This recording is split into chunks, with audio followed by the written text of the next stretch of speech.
ഞാനൊന്നും അറിഞ്ഞില്ല. അയാള് കള്ളം പറഞ്ഞതാ.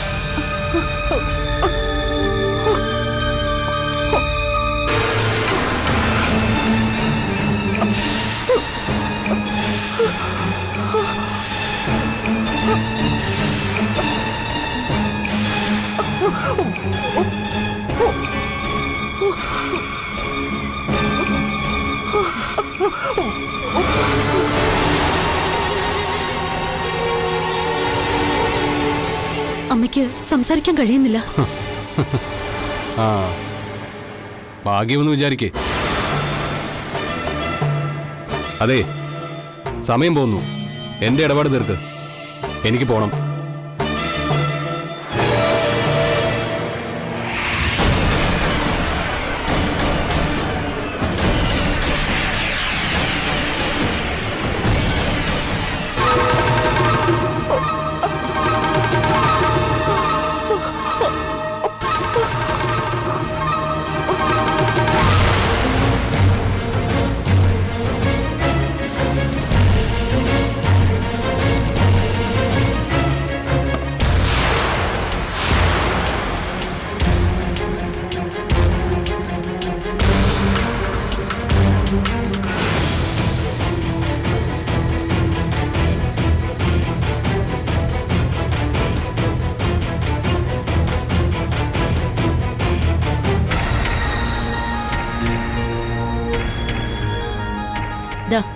പറഞ്ഞ അത്രയും തുകയുണ്ട്. ചെക്കാണോ? ക്യാഷ് ആയിട്ട് തരാത്തത്? 40 ലക്ഷം രൂപ പണമായിട്ട് ഇവിടെ കരുതി വെച്ചേക്കുവാണോ? അത്രയും പൈസ ബാങ്കിൽ വന്ന് എടുത്തു തരാനൊന്നും പറ്റില്ല. ക്യാഷ് ചെക്കാണ്. ബാങ്കിൽ ചെന്നാ എപ്പോ വേണമെങ്കിലും മാറ്റിയെടുക്കാം. ഇനി പൊയ്ക്കോ. പിന്നൊരു കാര്യം, ഇവിടെ തീർന്നു. ഇതിന്റെ പേരിൽ നമ്മൾ തമ്മിൽ ഒരിടപാടുമില്ല.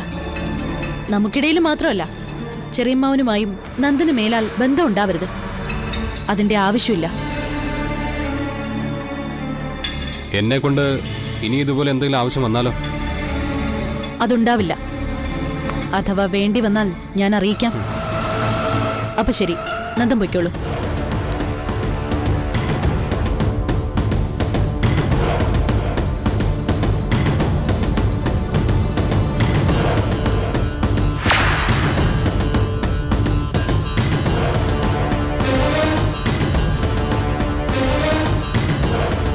എന്താ?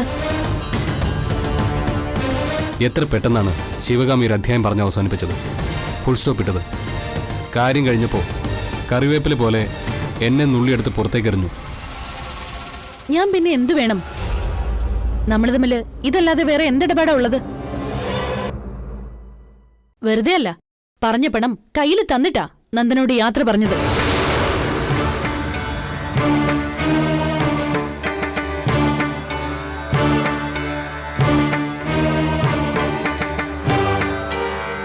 പക്ഷേ എനിക്കെങ്ങനെ പോകാൻ കഴിയും? മനസ്സനുവദിക്കണ്ടേ? ഭർത്താവിന്റെ കണ്ടീഷൻ എന്താണെന്ന് എനിക്കറിയാം. എന്തായാലും നമ്മൾ യാത്ര പറഞ്ഞ് പിരിയുകയാണ്. എന്നാൽ പിന്നെ കുറച്ച് സമയം ഞാൻ നിന്നോടൊപ്പം കഴിഞ്ഞിട്ട് പോയ പോരെ? നിങ്ങൾ എന്താ എന്നെ കുറിച്ച് കരുതിയത്? കാളിയാർ മഠത്തിലെ ശിവകാമിയോടാ താൻ അസംബന്ധം പറയുന്നെന്ന് ഓർമ്മ വേണം. അതവിടെ നിൽക്കട്ടെ. ഞാനിപ്പോൾ മുന്നിൽ കാണുന്നത് സുന്ദരിയായ ഒരു പെണ്ണിനെ മാത്രമാണ്. ആരെയും ആകർഷിക്കുന്ന നുണക്കുഴിയുള്ള ഒരു പെണ്ണ്.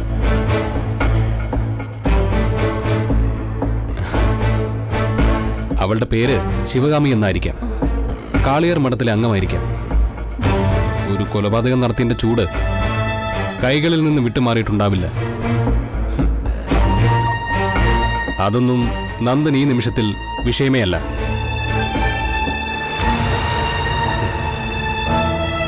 എന്തു പറയുന്നു? ഞാൻ കുറച്ചു നേരം കഴിഞ്ഞിട്ട് പോയ പോരെ? കൊലപാതകത്തിന്റെ കാര്യം പറഞ്ഞ് എന്നെ വരട്ടാവുന്ന കരുതുന്നുണ്ടോ? അങ്ങനെ ഭയപ്പെടുന്നവളല്ല ശിവകാമി. ഇനി ഇവിടെ നിൽക്കണ്ട. ഉണ്ണേറ്റം വരുന്നതിന് മുമ്പ് സ്ഥലം വിടാൻ നോക്ക്. ശരി, ശിവകാമി പറഞ്ഞതല്ലേ, പോയേക്കാം.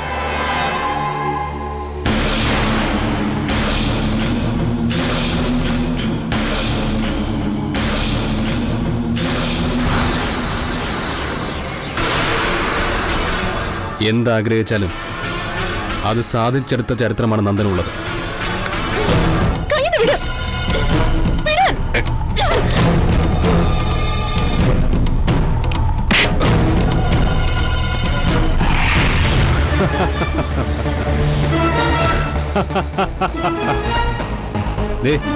ജീവിതകാലം മുഴുവൻ ഒരുമിച്ച് താമസിക്കാനല്ല ഞാൻ നിന്നോട് ആവശ്യപ്പെട്ടത്.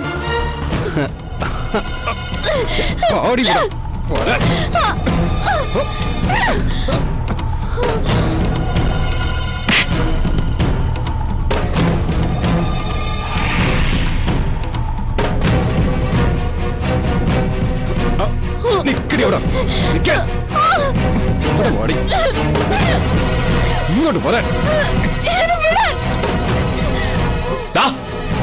വിടാൻ.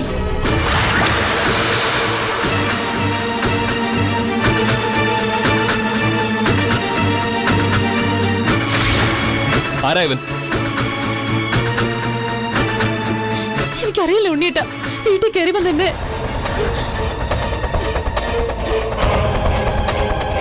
വീട്ടിൽ കയറി വന്ന് അനാവശ്യം കാണിക്കുന്നതാ. വേണ്ട, തനിക്കെന്നെ അറിയാഞ്ഞിട്ടാ. ഞാൻ മഹാപെശക. അതിലും പെശകാടാ ഞാൻ.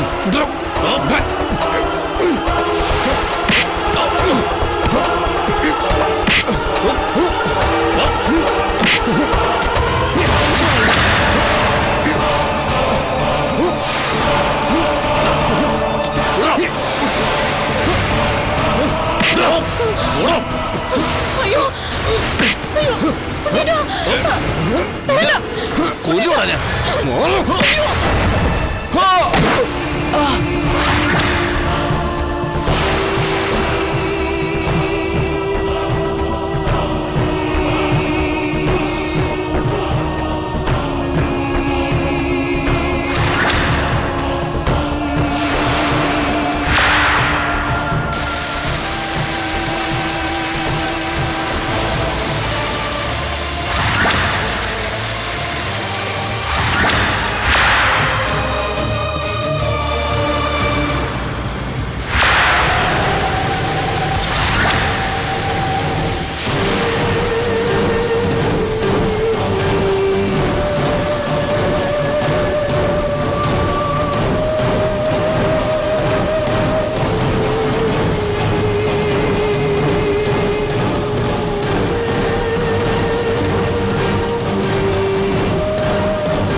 എന്തെങ്കിലും പറ്റിയോ?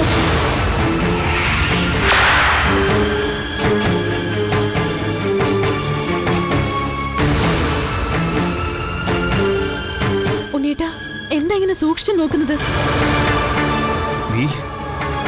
നീ എന്റെ മുമ്പിൽ എന്തിനു വന്നു?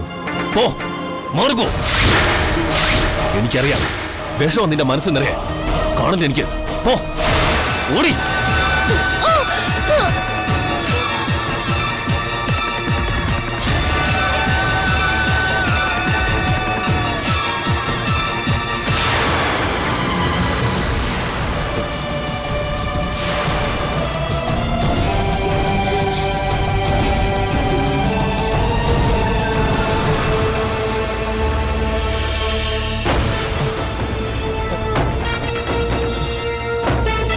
എവിടെ?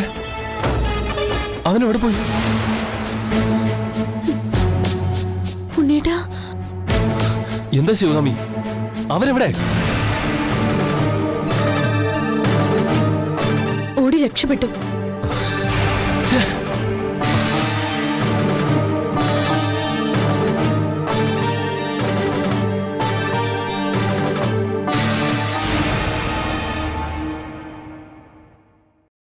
ഉണ്ണിയേട്ടൻ എന്തിനാ ഇപ്പൊ എന്നോട് ദേഷ്യപ്പെട്ടത്? ഞാനോ? എപ്പോ? അത്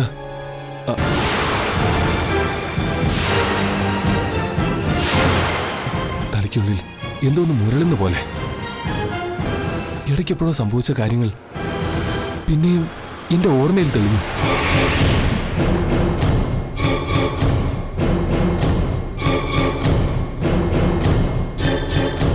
ആ വെള്ളച്ചാട്ടം വീണ്ടും ഓർമ്മയിൽ വന്നു.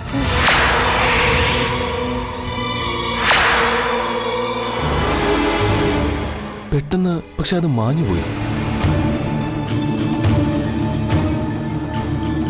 ഇപ്പോ അതൊന്നും മനസ്സിൽ കാണാൻ പറ്റുന്നില്ലേ?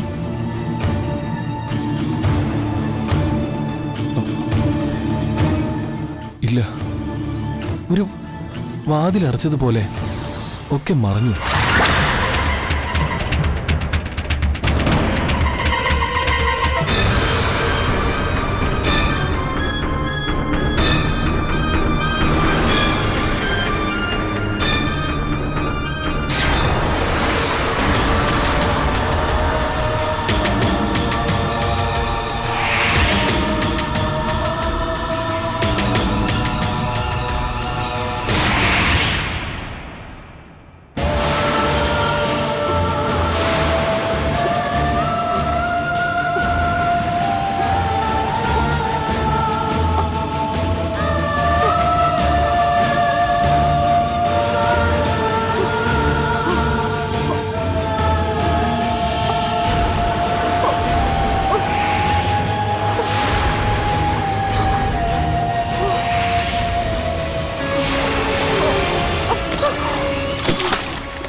വെള്ളം വേണോ?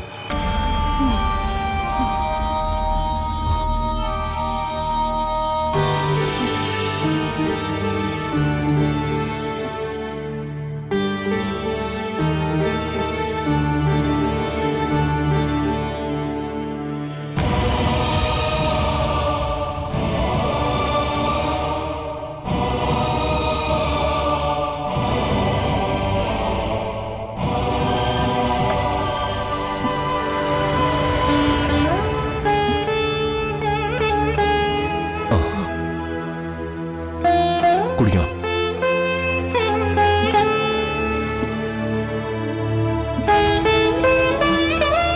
ഒരാള് പെട്ടെന്ന് ഇങ്ങനെ തളർന്നു വീഴാൻ എന്താണ് കാരണമെന്ന് എനിക്കങ്ങോട്ട് മനസ്സിലാവുന്നില്ല.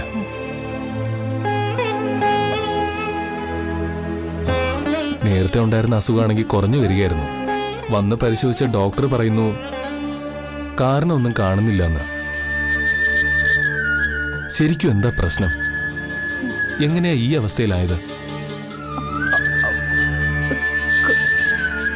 വലിയ കഷ്ടം തന്നെ. സത്യത്തിൽ എനിക്ക് സഹതാപം തോന്നുന്നു. സംസാരിക്കാനും ശരീരം ചലിപ്പിക്കാനും ശ്രമിച്ചുകൊണ്ടിരിക്കണമെന്നാ ഡോക്ടർ പറഞ്ഞത്. ക്രമേണ മാറ്റം ഉണ്ടാവത്രേ. മനസ്സിലുള്ളത് മറ്റുള്ളവരോട് പറയാൻ കഴിയാത്തതാ ഏറ്റവും വലിയ ഗതികേട്. അല്ല, നാവ് ഒന്ന് അനക്കാൻ പോലും കഴിയുന്നില്ലേ?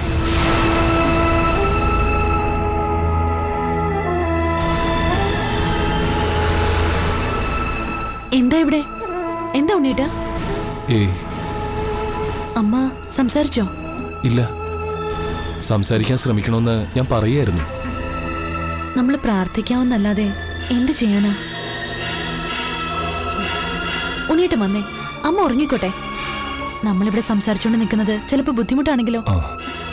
വാ.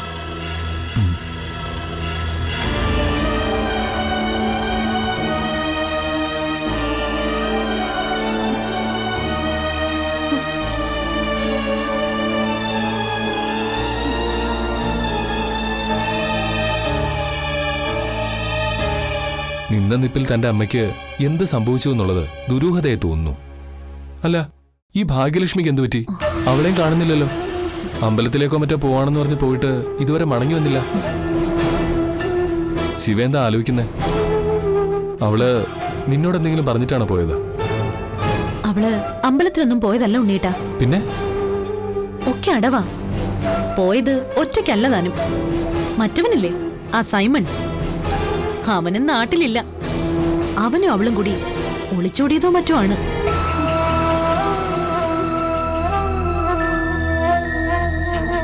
സത്യമാണോ താൻ പറയുന്നത്? അല്ലെങ്കിൽ പിന്നെ എവിടെ പോയി? അവര് നാട് വിട്ടു പോയെന്നുള്ള വാർത്ത അമ്മ അറിഞ്ഞു കാണും. അത് കേട്ടിട്ടുള്ള ഷോക്കാ ഈ വീഴ്ചയ്ക്ക് കാരണം.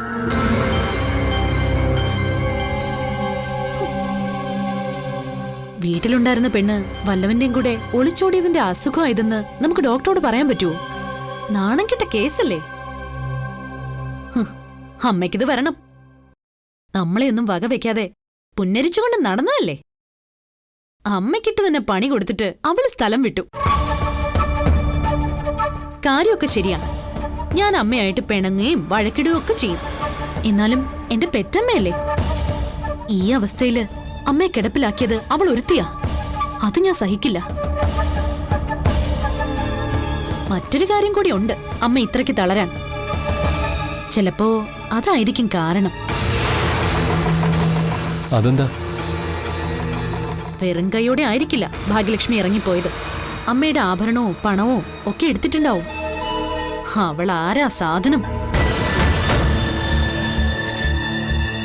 എങ്കിൽ പിന്നെ ഇതെല്ലാം ചൂണ്ടിക്കാണിച്ച് നമുക്കൊരു കേസ് കൊടുക്കുന്നത് നല്ലതായിരിക്കും. പോലീസ് രണ്ടിനെയും പിടികൂടട്ടെ. നമ്മളെ പറ്റിച്ചിട്ട് പോയി. അങ്ങനെ സൂയിക്കാൻ അവളെ അനുവദിക്കരുത്. പക്ഷെ ഉണ്ണീട്ടാ, അതൊക്കെ നാണക്കേടാവും. പോലീസുകാരുടെ അന്വേഷണവും തെളിവെടുപ്പും ഒക്കെ നാട് മുഴുവൻ അറിയും. പോയത് പോട്ടെ. എനിക്ക് അമ്മയെ പഴയ രൂപത്തിൽ തിരിച്ചു കിട്ടിയാ മതി. പക്ഷേ എന്നെങ്കിലും ഭാഗ്യലക്ഷ്മി എന്റെ കയ്യിൽ കിട്ടും. അന്ന് ഞാൻ അവളെ ശരിയാക്കും. അസത്ത്. ഉണ്ണീട്ടം വാ.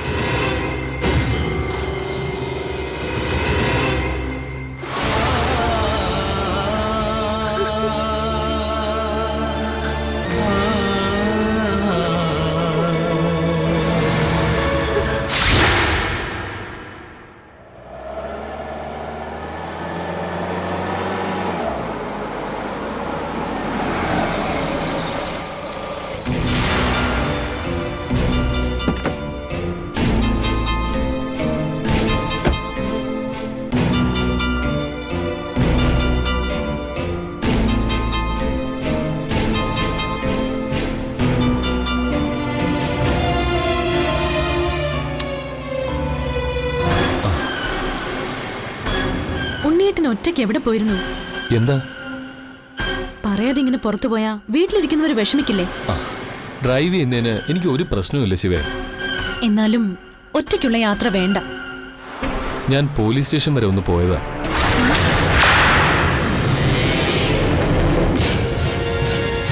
ഞാൻ പറഞ്ഞതല്ലേ ഉണ്ണിയേട്ടനോട് ഭാഗ്യലക്ഷ്മിയുടെ കാര്യത്തിന് പരാതി കൊടുക്കണ്ടെന്ന്. അവനും അവളും കൂടി എവിടെയാന്ന് വെച്ചാ പോയി തൊലയട്ടെ. ഇതിപ്പോ നാണക്കേടാവുമല്ലോ. അതിന് ഞാൻ പരാതി കൊടുത്തു എന്ന് ആര് പറഞ്ഞു? പിന്നെ പോലീസ് സ്റ്റേഷനിൽ പോയെന്ന് പറഞ്ഞിട്ട്?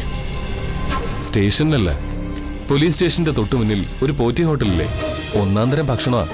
അവിടെ നിന്ന് പാഴ്സൽ വാങ്ങിയാൻ പോയതാ. പോലീസിന്റെ പരാതിയുടെ കാര്യം പറയുമ്പോ താൻ ഇത്രമാത്രം ഭയപ്പെടുന്നത് എന്തിനാ? അത് പിന്നെ ഭയമല്ല, അന്വേഷണത്തിന്റെ പേരിലുള്ള അപമാനം ഓർത്തിട്ടാ. എന്തായാലും പുറത്തേക്ക് ഇറങ്ങിയതല്ലേ. ഞാൻ ആ സൈമണെ കുറിച്ചൊന്ന് അന്വേഷിച്ചു. എന്നിട്ട് കണ്ടോ?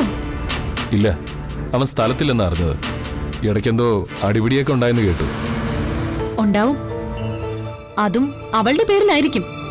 ഉണ്ണിയേട്ടൻ ഇനി അവരുടെ കാര്യമൊന്നും അന്വേഷിക്കാൻ പോണ്ട. കെട്ട വകയാ.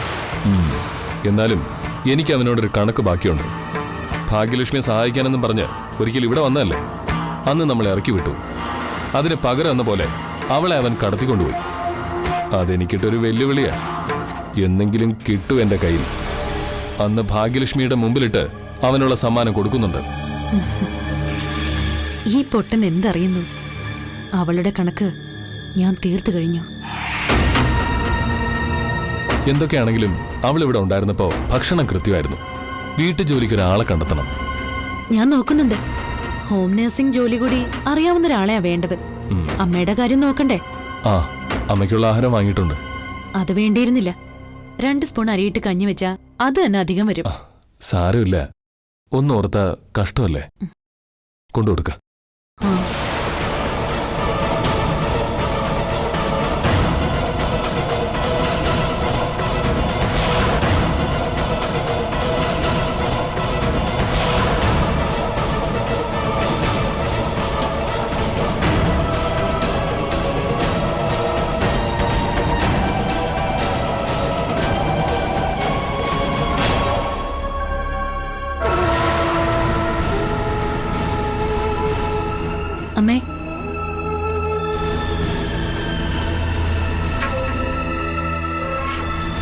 പുറത്തുനിന്ന് വാങ്ങിച്ചതാ.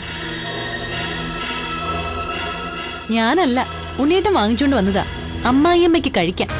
ദാ കൊണ്ടു തരുന്നവരെ പറയണം. ഒരു കൈ ചെറുതായിട്ട് അനക്കാമല്ലോ, വേണമെങ്കിൽ എടുത്തു വെച്ച് കഴിക്കും. നോക്കി പേടിപ്പിക്കണ്ട. ദൈവം എന്റെ കൂടെയാണെന്ന് മനസ്സിലാക്ക. അതുകൊണ്ടാ എന്റെ പൊന്നമ്മ ഈ കിടപ്പിങ്ങനെ കിടക്കുന്നത്. എന്തെങ്കിലും വഴിയുണ്ടായിരുന്നെങ്കിൽ നിങ്ങളിപ്പോ എന്നെ ജയിലിലാക്കിയേനെ. അക്കാര്യത്തിൽ എനിക്ക് സംശയമില്ല. അപ്പൊ ദൈവം തീരുമാനിച്ചു അത് വേണ്ടെന്ന്. എന്നെ ദ്രോഹിക്കില്ലെന്ന് മനസ്സിൽ വിചാരിച്ചാലേ ഒരുപക്ഷെ ഈ അസുഖം മാറും. രക്ഷപ്പെടില്ല. വേണമെങ്കിൽ എടുത്തു വെച്ച് കഴിക്കും, അല്ലെങ്കിൽ പട്ടിണി കിടന്ന് ചാവ്.